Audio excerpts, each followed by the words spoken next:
¿Historia para quién? Historia para ti, para él, para ellos, para todas, para mis amigos, para todos, para redes sociales, para todo el mundo, para mis amigas, para mí, ¿no?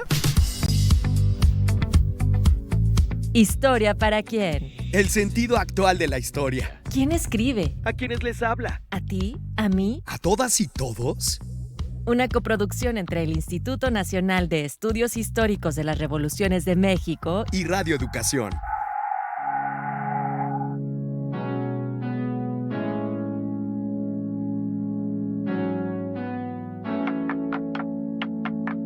Queridas audiencias, bienvenidas y bienvenidos a Historia para quién, el espacio del Instituto Nacional de Estudios Históricos de las Revoluciones de México y Radio Educación, donde discutimos la historia para leer el presente.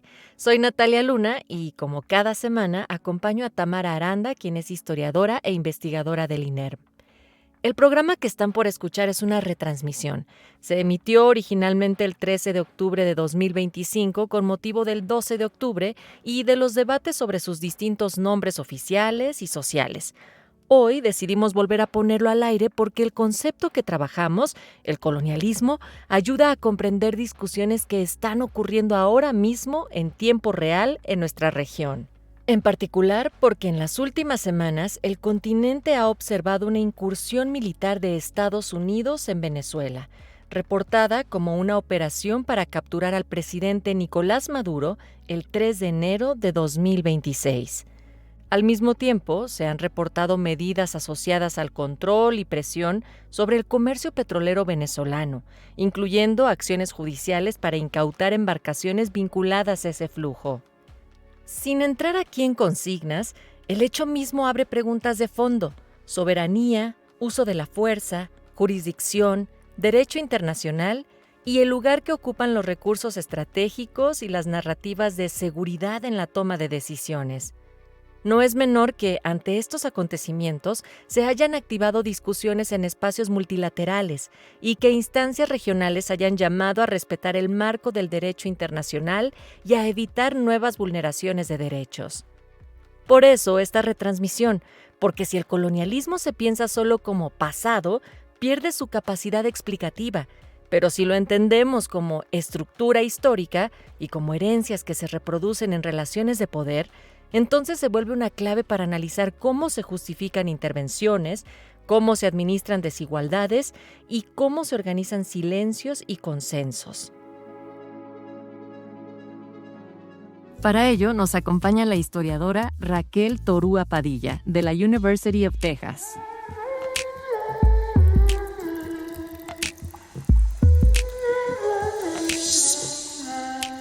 Queridas audiencias, gracias por estar con nosotras en Historia para quién, el espacio del Instituto Nacional de Estudios Históricos de las Revoluciones de México y Radio Educación, un espacio en el que nos cuestionamos la historia para poder transformar el presente. Yo soy Natalia Luna y como cada semana junto con Tamara Aranda, quien es historiadora e investigadora del INERM, pues les invitamos a que nos acompañen para hablar sobre colonialismo, Tamara, esta gran palabra que pues en estos momentos afortunadamente está en muchas conversaciones y por eso no podía faltar aquí en Historia para quién.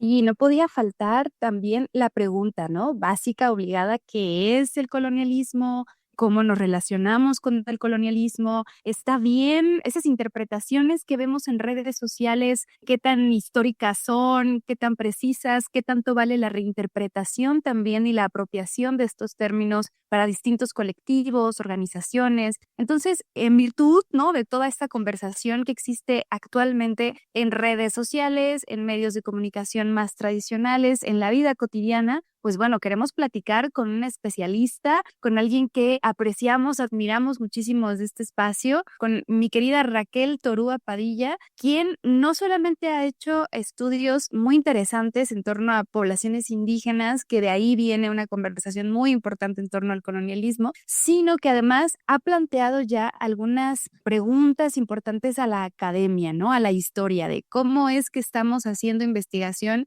y dónde estamos implementando prácticas que pueden ser señaladas como colonialismo. Así que me parece muy importante hoy también reflexionar en torno a cómo estamos haciendo investigaciones y cómo las estamos compartiendo. Bienvenida, Raquel.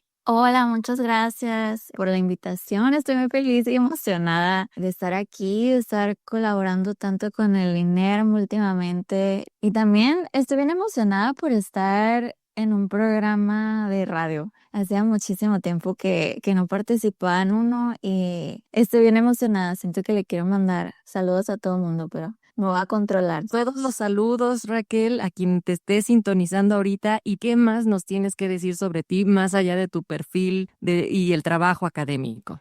Ay, hablar sobre mí. Bueno, pues yo ahorita estoy en el programa de doctorado en historia con especialidad en Latinoamérica en la Universidad de Texas en Austin y estoy en mi tercer año de 6 que son, lo que significa que ahorita me estoy preparando para mis exámenes comprensivos o de pregrado, también les llaman en México, ¿no? Estoy terminando mi tesis de maestría y también estoy trabajando ahorita para la revista como de divulgación que tiene el departamento de historia que se llama Not Even Past. Y bueno, la verdad que cuando me llegó la invitación de Tamara me quedé pensando, mira Raquel, el semestre pasado justo llevaste una clase que se llamaba Violencia y Colonialismo y algo aprendiste, ¿no? Entonces, una clase excelente. Mi primer saludo al doctor Ben Brower, que fue quien dio la clase. Entonces, lo poco, mucho que sepa y que he aprendido, pues con mucho gusto lo comparto.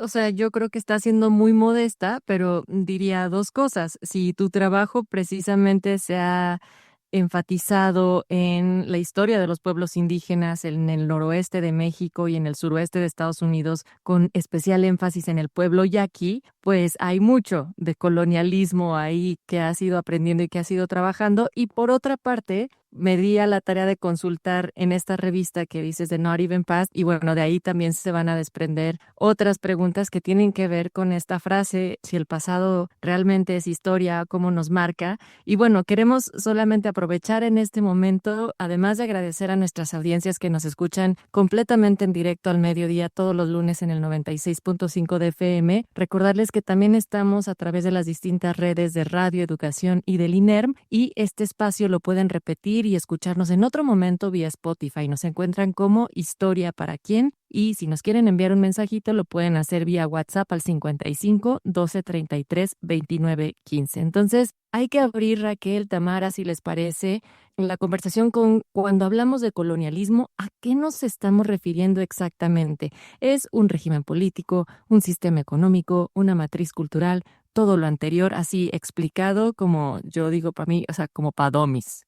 Es una excelente pregunta y como decías anteriormente, colonialismo, una gran categoría, ¿no? Que luego los académicos usamos mucho, a veces ni nosotros entendemos qué significa, otras veces a lo mejor no lo sabemos explicar bien, pero creo que podemos empezar por una definición muy básica y como yo entiendo el colonialismo sí es como un sistema político, económico, legal y también cultural y simbólico que organiza la dominación de un pueblo sobre otro.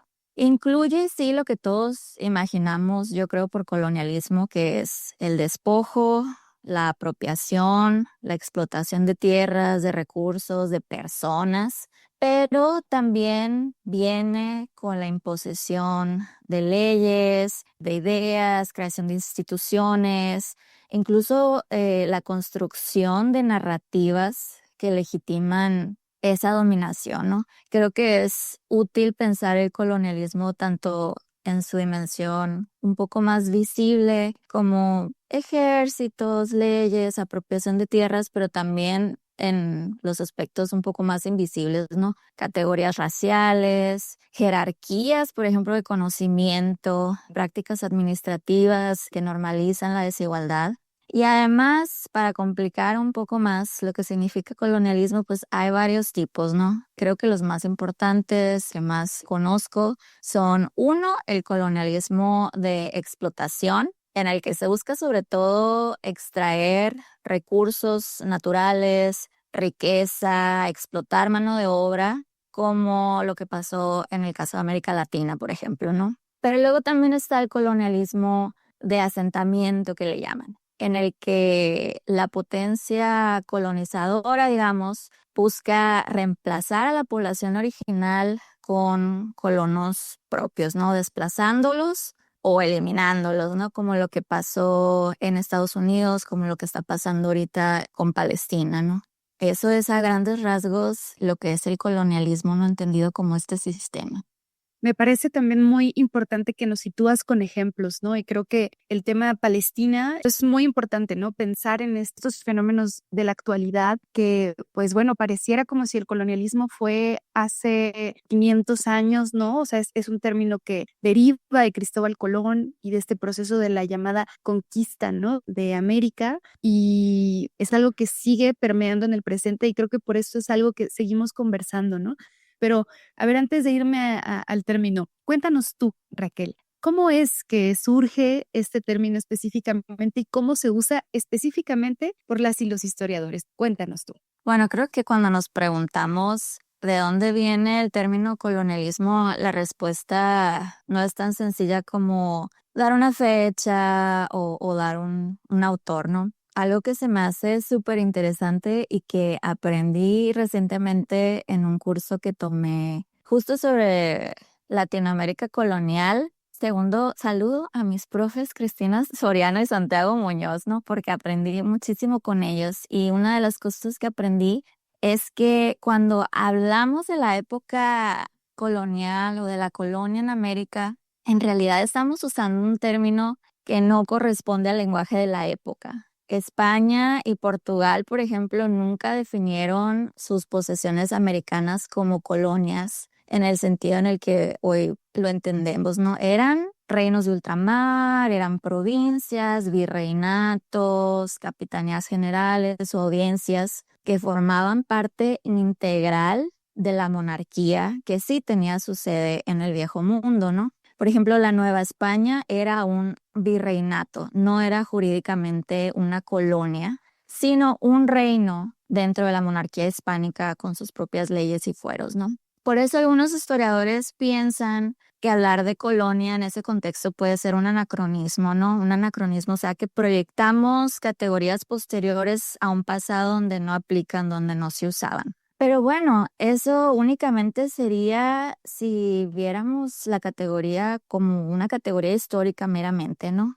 Pero si lo usamos como una categoría analítica, ahí ya cambia la cosa porque nos permite comparar procesos de dominación en diferentes épocas, en diferentes regiones. América bajo España, Portugal, por ejemplo, India bajo el Imperio Británico, Argelia bajo Francia. Entonces, en este sentido, colonia sirve para pensar en común estructuras de subordinación, incluso si los actores históricos no usaran esa palabra, ¿no? Y qué importante que nos cuentes esto, Raquel, porque escuchándote surgía como esta pregunta, ¿fuimos colonizados o no? Si no era una colonia realmente. Más allá también de eso es, si estamos hablando de que la colonización y este proceso de dominación es algo vigente, no sé si podríamos enmarcarlo en algún periodo histórico y si hay algunos grupos sociales que se ven atravesados mucho más por el colonialismo que otros. Claro, sí. Algunos autores, y también dependiendo de cómo se lea la historia, te dirán que el colonialismo formal, o sea, este sistema, estas estructuras termina, pues sí, con las independencias políticas de América, ¿no? Pero bueno, en realidad hay muchas estructuras que perduran, ¿no? A primera vista pudiera parecer que sí, el colonialismo terminó ahí, pero en la práctica no solo las estructuras, sino las heridas, siento yo. No solo materiales o políticas, sino incluso psíquicas, heridas que tocan en lo más íntimo, en la manera en la que las personas y las comunidades se piensan a sí mismas. Y bueno, esta continuidad, digamos, es a lo que muchos autores se refieren como colonialidad, para distinguir con colonialismo como este periodo de dominación colonial, ¿no? Entonces se sustituye por colonialidad porque sí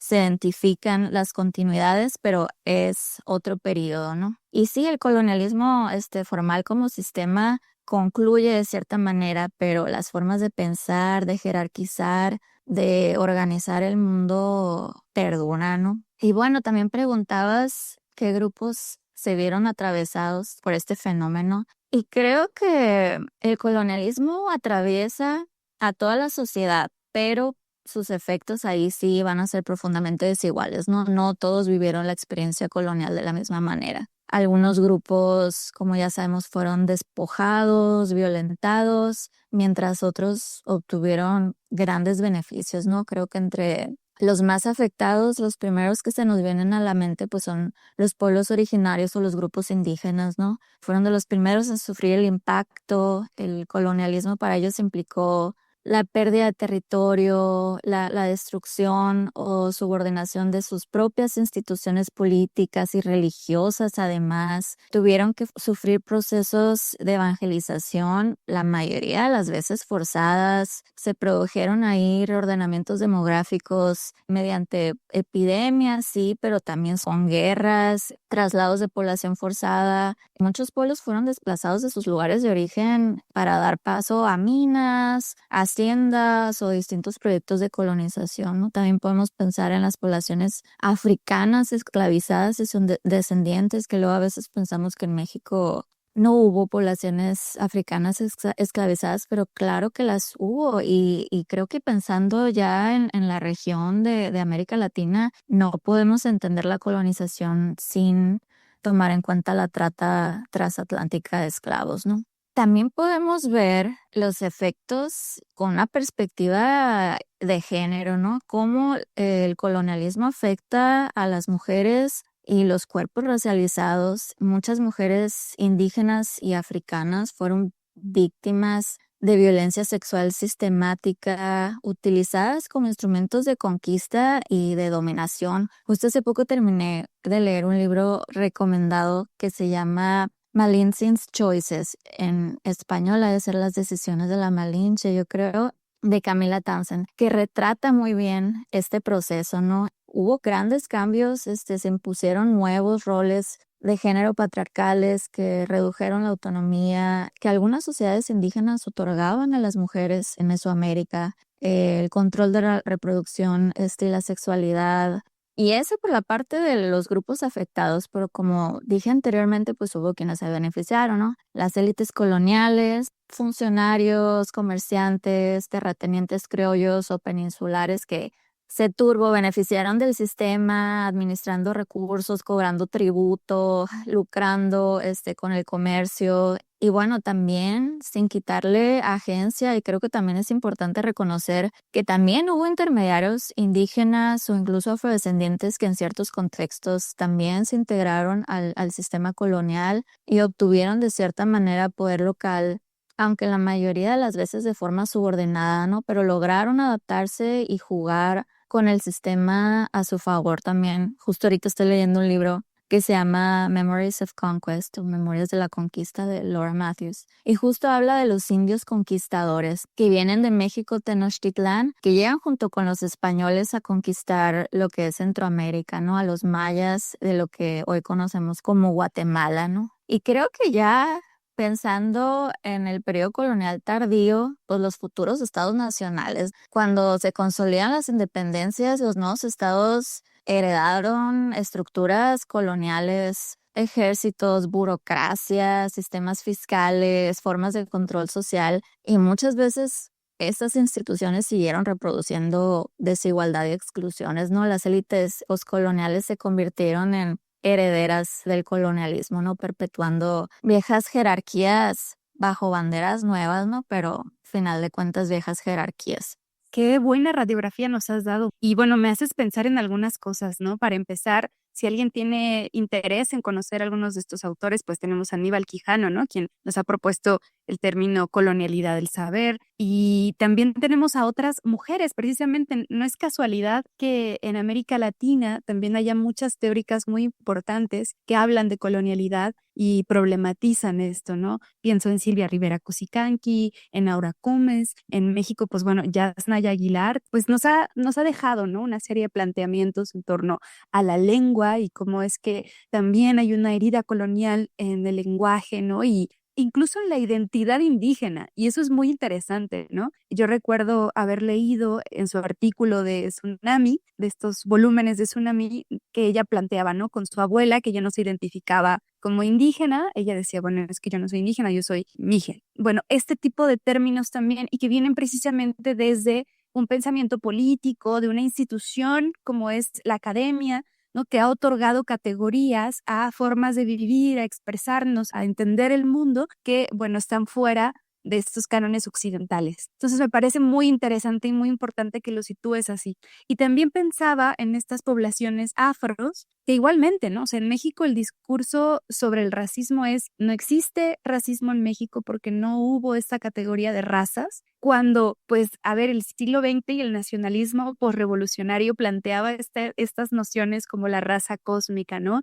Enaltecía el mestizaje y la ideología del mestizaje, porque eso es una ideología el mestizaje en México, pues lo que hizo fue suprimir a muchas de estas identidades pues racializadas, ¿no? Empezando con las poblaciones afrodescendientes. Entonces, bueno, esto nos lleva a una problemática también actual, ¿no? Y es que la herida colonial, como le llaman también algunas autoras, pues lo que ha hecho es invisibilizar a estas comunidades, a estas realidades, a estas identidades que viven en México y que debido a esa invisibilización se desconoce o no se presta atención a fenómenos muy contundentes como la discriminación y el racismo, que efectivamente tienen un impacto en sus vidas, ¿no? Hay menos oportunidades laborales, hay también una serie de dificultades en la vida cotidiana, ¿no? De maltrato, es decir, vemos realidades todos los días que están relacionadas con esta llamada herida colonial y es muy importante verlas, ubicarlas,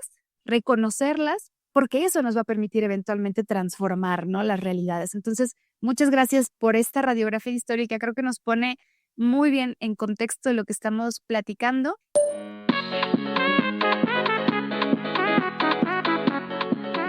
Si tienes una historia que compartirnos o te gustaría que abordemos alguna en especial, Graba un audio y envíalo vía WhatsApp.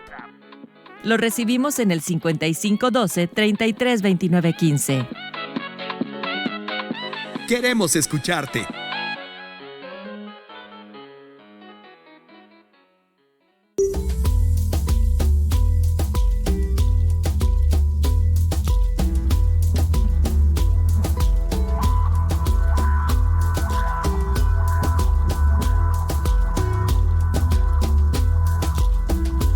Bajando por la montaña, la luna me regaló un lucero en la mañana, lunita del hílalo, alma de la oscuridad, salvia de mi vida, alma de la oscuridad, salvia de mi vida.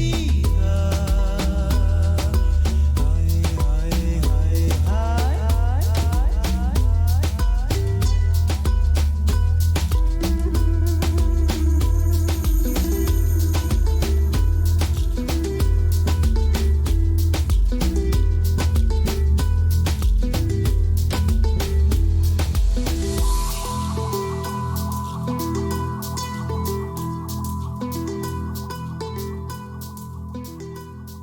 Hoy en Historia para quien estamos hablando sobre colonialismo con Raquel Torúa Padilla de la University of Texas. Y quisiera preguntarte, Raquel, después también de estos amplios análisis que hacen tú y Tamara, sobre los márgenes de agencia y las resistencias que está documentando la historiografía. Las rebeliones, aquellos litigios, apropiaciones culturales también, o las economías locales durante el proceso de colonización y que podemos también arrastrar hacia tiempo reciente. Es una pregunta muy compleja porque, bueno, luego también a veces queremos pensar que la conquista y el proceso de colonización se dio de la misma manera en toda América o específicamente a lo mejor a nosotros nos interesa conocer de Mesoamérica, no, pero la verdad es que, digamos, la demografía era tan diversa y heterogénea que cada grupo resistió, se adaptó, otros a lo mejor cedieron, pero todo pues pensando en sobrevivir, ¿no? Habrá grupos a lo mejor con más espíritu de lucha, de rebeldía, pero además que el contexto geográfico en el que vivían les permitía como prolongar la resistencia en contra de la colonización. Pues por más tiempo, por ejemplo, se me vienen a la mente los grupos del norte de México, ¿no? Sobre todo los chichimecas, ¿no? Que,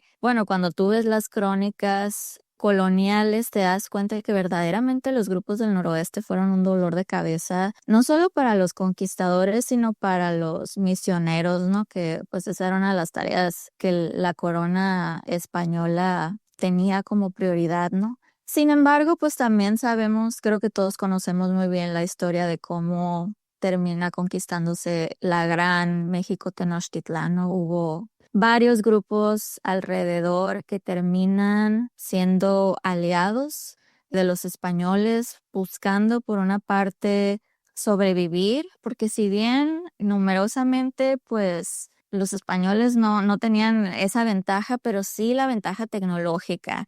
Y luego más adelante, pues el arma que traían escondida y sin querer queriendo, pero la viruela, ¿no? Que traían. Entonces, los indígenas buscan resistir aliándose y eso podría parecer una paradoja, pero esa fue su manera de resistir a este encuentro, también considerando que el imperio mexica finalmente era un imperio y también lo subordinaba. Entonces, ahí también hay que pensar en la agencia de los grupos indígenas, de las poblaciones nativas de ese momento, y no, creo que luego a veces somos injustos, sobre todo, por ejemplo, con personajes como la Malinche, que a final de cuentas la mujer, según el contexto en el que nació, en el que creció y en el que le tocó vivir como esclava, que fue entregada a los españoles, etcétera, pues no hizo más que sobrevivir la mujer. Entonces, creo que si uno se va con una lupa rincón por rincón en las Américas, se dará cuenta que cada pueblo resistió y se adaptó y verdaderamente hizo lo que pudo en contra de la amenaza española, ¿no? Híjole, y es que estás tocando puntos así como muy importantes. Pienso, como hace rato Tamara estaba explicando cómo el término o el gran lugar que es el colonialismo viene de Colón, como malinchismo viene de Malintzin. Y, o sea, es una mujer que fue trasladada 3 veces con amos distintos previo a llegar con Hernán Cortés, que estaba en una situación de subordinación total, que aún así en ese contexto ella supo comunicarse de una mejor manera para servir como traductora y la historia la sigue marcando como una traidora, pero es porque la narrativa está siguiendo otro proceso, Raquel, Tamara, que no es el de reconocer que hubo alianzas estratégicas entre los mismos pueblos y que eso es lo que lleva a que caiga México Tenochtitlan, no solamente una fuerza de los españoles. Y eso además le quita mucha complejidad a un proceso histórico, ¿no? Y bueno, dices, bueno, pues son personajes buenos contra malos cuando la historia no es así porque la vida no es así. Entonces, comprender también estas complejidades nos hace entender las motivaciones humanas, las cuestiones del contexto, ¿no? ¿Qué lleva a las personas a tomar las decisiones que toman? Y pensando precisamente en estas estrategias de alianza para subsistir, viene a mi mente, pues, James Scott, ¿no? Y Los dominados y el arte de la resistencia. Creo que es un libro que también les invitamos a revisar. Nos habla muy bien de estas dinámicas, ¿no? De cómo se van tejiendo algunas otras estrategias que no son necesariamente la confrontación. Y creo que ahí en el caso de los yaquis, Raquel, hay un ejemplo muy claro, ¿no? Bueno, Héctor Cuauhtémoc Hernández Silva ya nos ha dicho que la lucha armada, la organización, la rebelión fue el último recurso. Antes hubo otras estrategias. Yo quisiera que nos cuentes, pues, los trabajos que tú has podido revisar en torno a este tema. ¿Cómo es que el pueblo yaqui es un ejemplo de esta organización, de diversas formas de resistir? Y también cómo es que en este pueblo también perdura una herida muy fuerte y podemos ver esos testimonios, ¿no? Hasta el presente, muchas entrevistas que han hecho personas como tú, como Raquel Paella Ramos, como Zulema Trejo, pues han demostrado que ahí está todavía esa herida colonial, que a veces, pues bueno, es también una reinterpretación de la historia común y que esa herida también les ha permitido encontrar otras formas de resistencia. Raquel.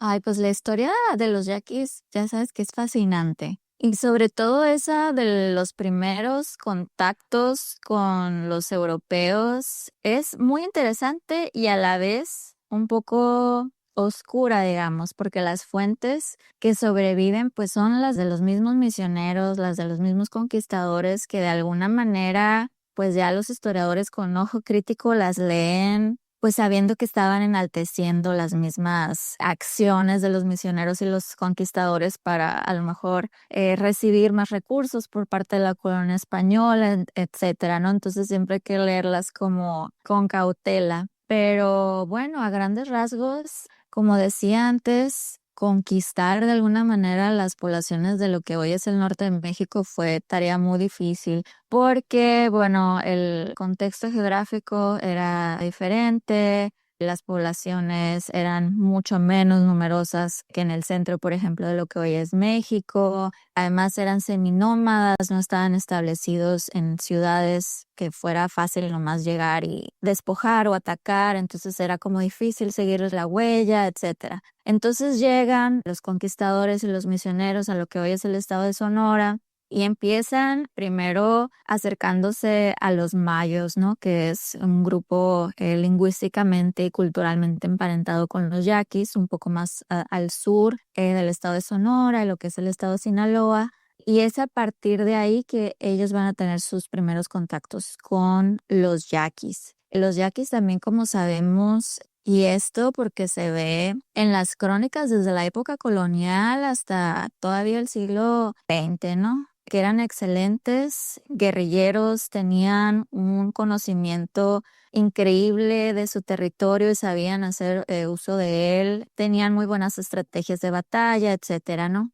Pero como dices tú, los primeros encuentros intentaron ser por medio de mensajeras. Y eran mensajeras mujeres, fíjate, las que llegan al Mayo a querer negociar con los españoles. Y los españoles al principio como que no les agrada la idea porque ellos vienen de otra concepción en la que pues se negocia de hombre a hombre, que por qué nos están mandando a las mujeres. Entonces ahí ya empiezan los primeros choques culturales y esta dificultad que tienen los europeos para entender el mundo indígena y sobre todo el mundo indígena del noroeste de lo que va a ser la Nueva España o México, ¿no? No funcionan estas negociaciones o estos acuerdos de paz que intentaban establecer las mujeres yaquis y empiezan los conflictos belicosos, ¿no? Sin embargo, y esto es muy interesante, las crónicas se ven que batalla tras batalla los yaquis siempre salían victoriosos. Sin embargo, lo que las crónicas cuentan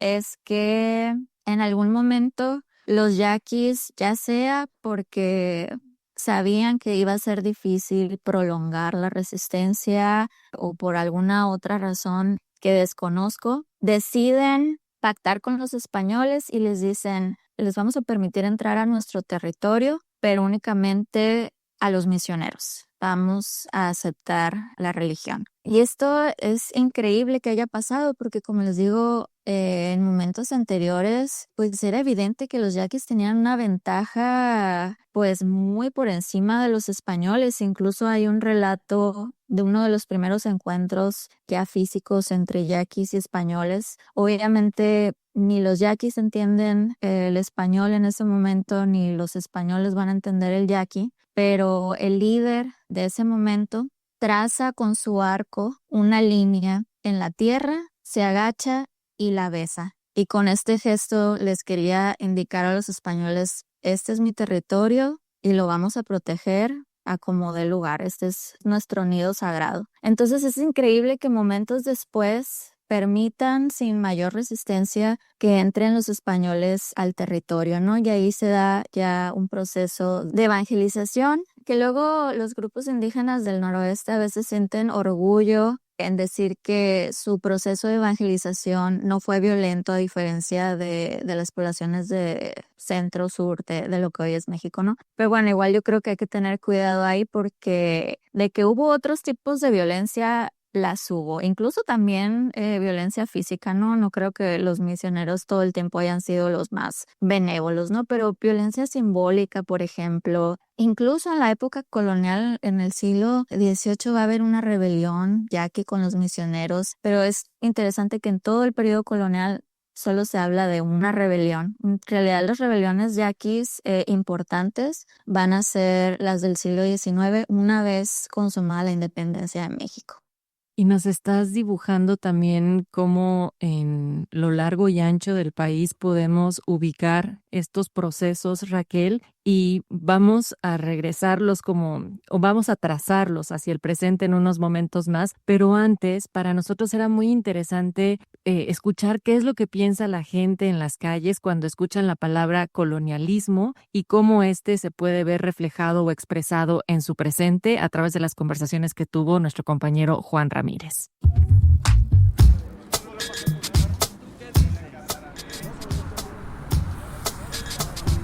Las calles hablan. ¿Tú qué dices?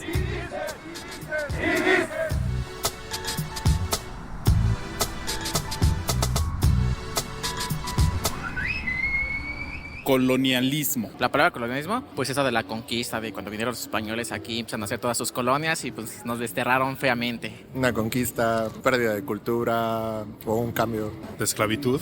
Al siglo XVIII, pues porque estaba la colonia en ese tiempo. ¿Como conquista? Porque vinieron a colonizarnos los extranjeros a los prehispánicos de nuestro país. De España viene el concepto. ¿Dónde estaba el virreinato? Sí tenía idea de que han estado cambiando algunos monumentos en algunas partes, incluso de la República. Entre ellos, la Glorieta de Colón sufrió un cambio. No me había puesto a pensar mucho en la parte de las estatuas, pero cierto que socialmente sí llega a tener un impacto a lo que ya hemos aprendido anteriormente, bueno, por lo menos nuestra generación, que sí tenemos como que muy marcados ciertos personajes y que de repente de la nada los quiten, es como de, muchas veces se llega a malinterpretar como conveniencia. Hoy la tendencia política quita y pone lo que ellos quieren poner, ¿no? Son estatuas que son de años y que se tienen que respetar. Sinceramente ahí sí no he estado al pendiente de algún retiro de estatuas, ¿no? No creo que sea necesario tal vez retirar ese tipo de monumentos, al fin de cuentas es parte de la historia. Quizá si se va a repensar la historia, tomarlo como un ejemplo. Poder decir, esto en su momento se colocó por esta razón, pero después de pensarlo nuevamente, de volver a descubrirlo, llegamos a esta conclusión distinta y está la aclaración.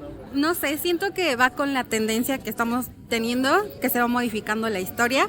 Me parece correcto que todos tengan como una nueva perspectiva de la historia y que tengan preguntas y cuestiones sobre esto.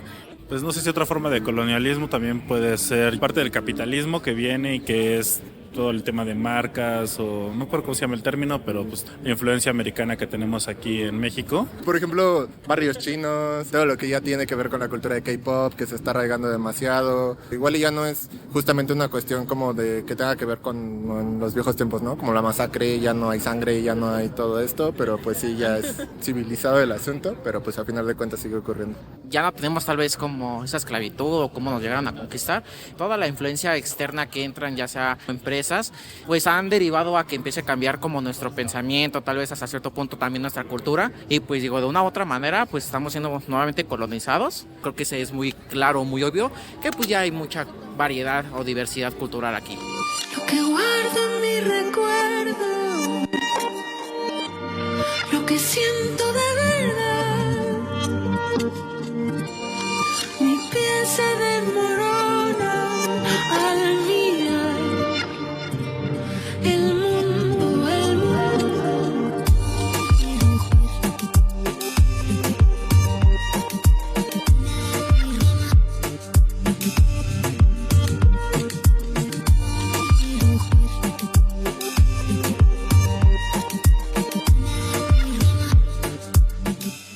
Muchísimas gracias. Este fue el sondeo de Juan Ramírez. Estamos platicando con Raquel Torúa. Ella es historiadora, está haciendo el doctorado en la Universidad de Texas y bueno, ha trabajado muchísimos temas relacionados con las poblaciones indígenas y el colonialismo. Yo quisiera preguntarte, Raquel, pues ¿tú qué piensas de estas cosas como de cambiar personajes, de quitar y poner estatuas?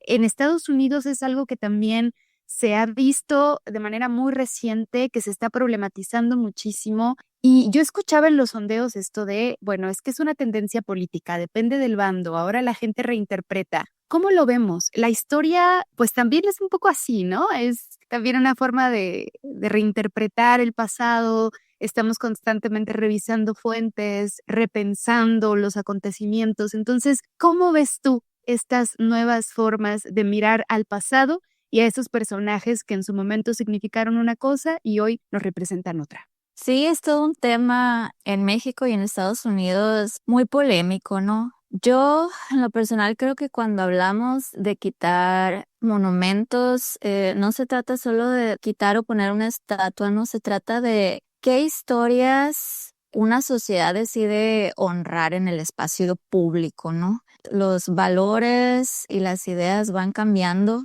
Muchos de esos monumentos fueron levantados en momentos en que las élites querían construir un relato nacional que celebraba a ciertos personajes, a Cortés, a Colón, luego más adelante a lo mejor a Porfirio Díaz. Y pues el pensamiento humano, nuestros valores como sociedad van cambiando y ahora son vistos desde otras sensibilidades y se reconoce que esas figuras pues también representan violencia, esclavitud, despojo, represión. Y creo que mantenerlos sin tener bien en claro esa crítica puede normalizar esas violencias como si fueran gloriosas o momentos gloriosos del pasado, ¿no? El argumento que yo he visto en contra es que quitarla significa borrar la historia y prefieren mantenerlos, ¿no? A lo mejor con una contextualización en una placa o algo así, nomás para explicar quiénes fueron y por qué son polémicos. Yo en lo personal siento que eso no es suficiente, por lo mismo de que estén ahí en un espacio público es casi que venerarlos, ¿no? Perdón, Raquel, Tamara, porque además, digamos, estamos en un contexto en donde si ponemos una estatua, un busto, en fin, es porque estamos queriendo resaltar la labor, queremos que esté recordándose de manera pública, continua, y eso es lo que no hace sentido que se sostenga, aunque sea solo con una plaquita que dé contexto, ¿no? Claro, sí, yo creo que quitar, a veces incluso que no se tienen las condiciones para quitarlos, pero luego ves que ciertos grupos activistas las resignifican. Las intervienen artísticamente o le ponen ahí carteles o lo que sea para darle otra resignificación en lo que se espera se puedan quitar o trasladar, ya si se quieren conservar por su valor artístico y histórico también, ¿no? Pero yo creo que quitarles es parte de un esfuerzo por decolonizar el espacio público, ¿no? Dejar de glorificar únicamente a los vencedores y abrir espacio a las memorias de quienes fueron oprimidos. Y sí, yo creo que es algo que cada vez se ve más. Aquí en la Universidad de Texas acaban de quitar hace unos años estatuas de los que fueron confederados, ¿no? Que también súper polémicos. Y sí, siempre queda la cosa, ¿qué hacemos? Si las quitamos, ¿qué hacemos con ellas? ¿Las ponemos en un museo? Pero bueno, estar en un museo también de alguna manera, pues es un espacio también público. Entonces, ¿cómo sigues educando a la gente sobre un pasado que no se puede ni se debe borrar, pero sin glorificar las imágenes de estos personajes? Eso nos da para otro programa que yo creo que deberíamos de hacer acá entre las tres en algún otro momento. Y yo empecé esta emisión retomando que tú escribes en la revista de Not Even Past. Y yo quería retomar esa frase de que el pasado nunca está muerto, ni siquiera es pasado. The past is never dead, it's not even past, del autor estadounidense de William Faulkner, que aparece en su novela Requiem por una monja de 1951, porque nos da cuenta de la idea de que los eventos y las influencias del pasado continúan afectando el presente de manera profunda y directa. Como botón de muestra, lo que acabamos de mencionar con respecto a monumentos, pero también están las historias sobre cómo los distintos pueblos han resistido y sin ser algo simplemente que ha quedado atrás. Y en ese sentido, Raquel, ¿cuáles serían algunos de los efectos del colonialismo que puedes rastrar así de manera muy puntual en el presente? Uy, creo que, aquí nos pudiéramos estar buen rato hablando de eso, pero hay que hablar de los más evidentes, ¿no? Para mí, por ejemplo, la desigualdad económica y el despojo persistente. Tamara hace rato hablaba un poco de eso, ¿no? Por ejemplo, las concentraciones de tierra, economías orientadas a la exportación, a la dependencia externa también, además de economías extractivistas, ¿no? Pero estas economías orientadas a la dependencia externa, que tienen poco que ver ahí con lo que algunos autores llaman la teoría de la dependencia, creo que es muy clara para por lo menos los territorios de América Latina, ¿no? Otro, por ejemplo, es el racismo institucionalizado, el acceso desigual a la salud, a la educación, hasta decisiones judiciales que reproducen prejuicios coloniales. Creo que uno también, que para mí es muy importante y luego no se piensa tanto,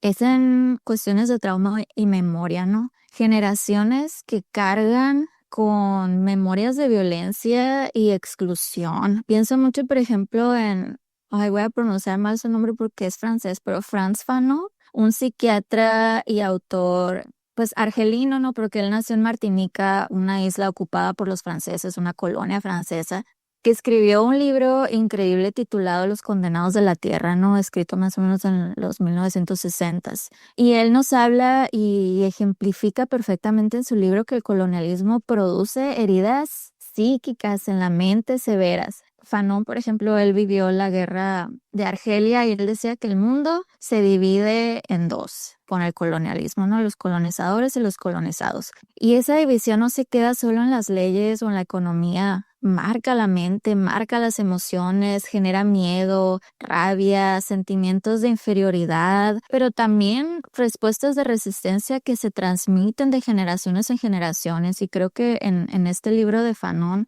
es muy evidente que él carga con esta herencia, ¿no? De emociones duras, pero también ese deseo de resistir.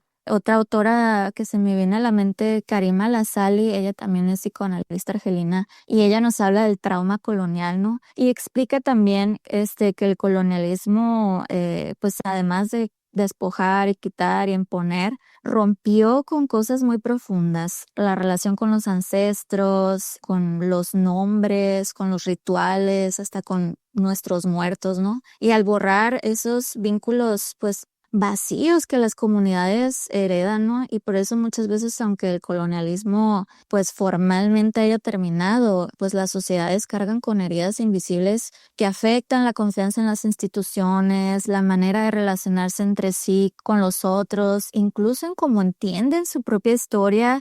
Incluso hasta puede repercutir en problemas emocionales y mentales y todo lo que eso implica, ¿no? Y a mí se me hace, por ejemplo, bien impresionante cómo hay gente que piensa que sí, que el colonialismo es algo de un pasado súper remoto y que no tiene ya repercusiones en la actualidad y que tenemos que dejar de usarlo como escudo para querer explicar todas las problemáticas del presente, ¿no? Pero es que son tan fuertes esas heridas que dejó que es imposible no entender el pasado y el presente pensando en el colonialismo, ¿no? Sí, completamente. Esto que dices, cómo es que se acusa, ¿no? De que es un pretexto y de que siempre se habla de esto, se plantea. Bueno, también para eso están estos conceptos, ¿no? Para explicarnos, para resignificar procesos que hemos vivido.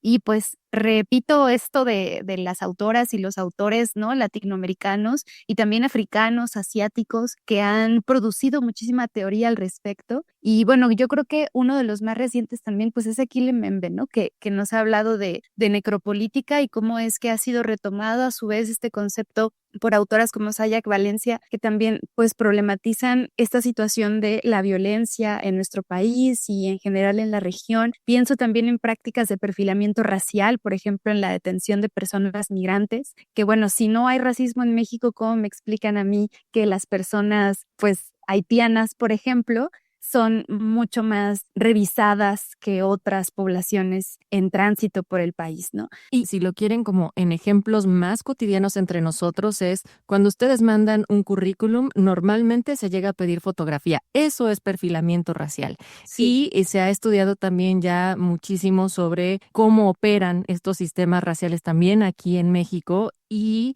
el poco acceso y qué tanto tendríamos que, a nivel de colorimetría, si así se llama, poder acceder o no a ciertos espacios y a ciertos trabajos simplemente por el tono de nuestra piel. Y eso ocurre de manera cotidiana también acá en México.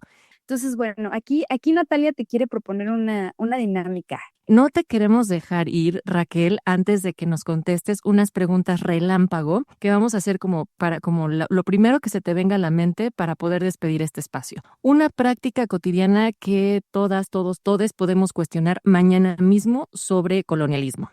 Yo creo que lo que tocaban ahorita del colorismo. Ahora que empiezo a tener sobrinas, cómo nos encanta la idea de que un bebé nazca con características europeas, ¿no? De que la piel clara o los ojos verdes, y usualmente hacemos menos a los que nacen con rasgos más indígenas. Eso es increíble que siga pasando en pleno siglo XXI y no nos lo cuestionemos.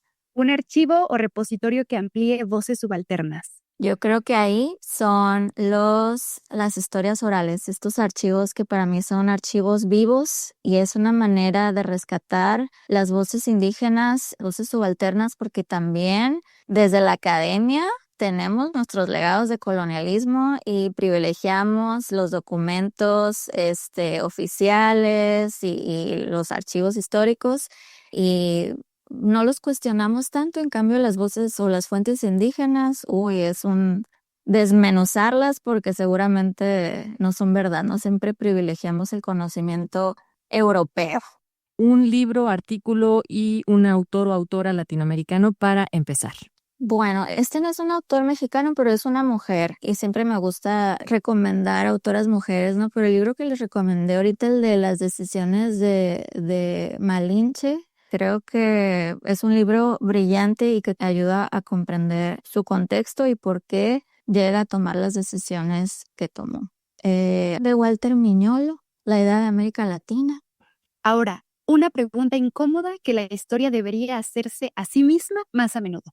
Yo creo que los historiadores ya es momento de que nos planteemos cada vez que hacemos investigación, cada vez que publicamos algo, cuál es la función social de nuestro trabajo. ¿Está contribuyendo a mejorar el mundo, a cuestionarnos el mundo o simplemente estamos publicando para obtener una línea más en nuestro currículum académico? Yo creo que eso es fundamental para los que hacemos historia y nos dedicamos a las ciencias sociales y humanidades en general.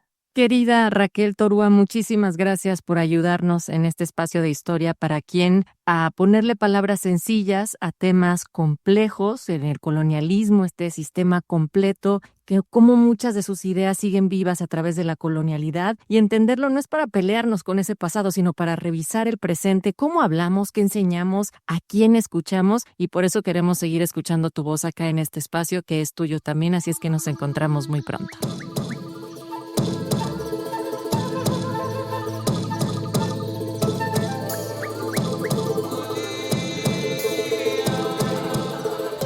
Estamos llegando al final de esta retransmisión y vale la pena subrayar por qué regresamos a este episodio. Porque cuando ocurre una incursión militar como la reportada en Venezuela a inicios de enero de 2026, el debate público suele irse rápido hacia la coyuntura inmediata. Pero hay otra capa, la de las continuidades históricas. Hoy trabajamos una idea central.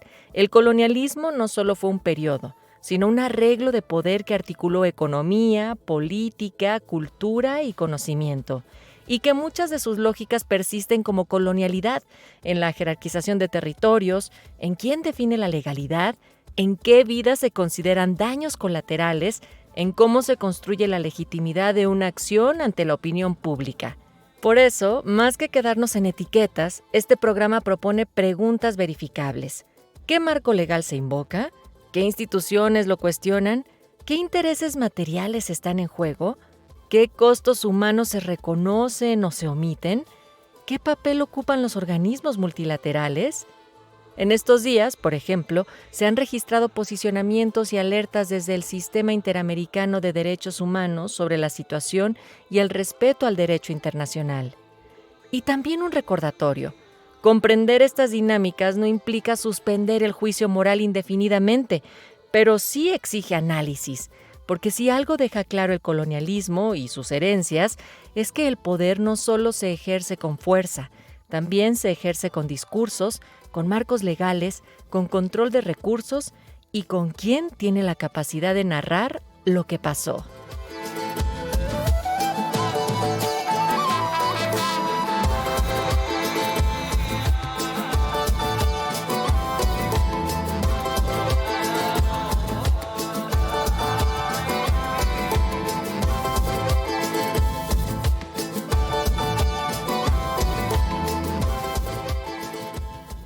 Participamos en este programa Juan Ramírez, Alma Lilia Martínez, Jimena Salgado, Tamara Aranda, Natalia Luna, en una producción de Mario Ledesma.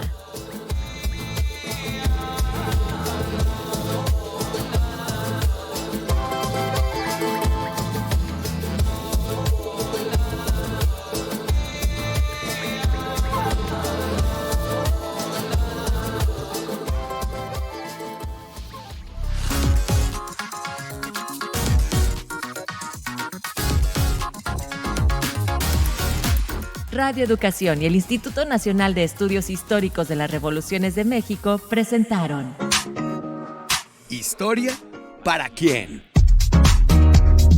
El sentido actual de la historia.